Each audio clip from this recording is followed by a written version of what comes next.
So I'm Brooklynn Zweegman.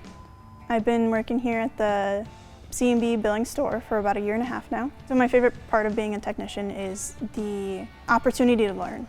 There's so much still that I have to learn, and I really enjoy that part of it. Especially being in the apprenticeship program, it has shown me how much more there is to learn, and that I will constantly be learning. I feel like I come in every day and I learn something new. I enjoy working for C B because of the apprenticeship program. It really shows that you don't have to come from a tech college to be a service technician and learn about diesel. So it'll go over engines, hydraulics, electrical, and then it will go into equipment specifics, so like your combines, your sprayers, and your choppers, planters.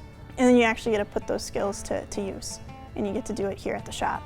It was incredibly important. It's the reason that I have the foundation that I do, and the reason that I'm working on the bigger equipment today.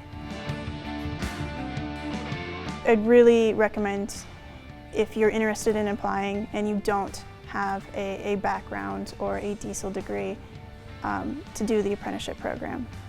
It gives you a basic knowledge, and it makes it possible for you to still be in this field.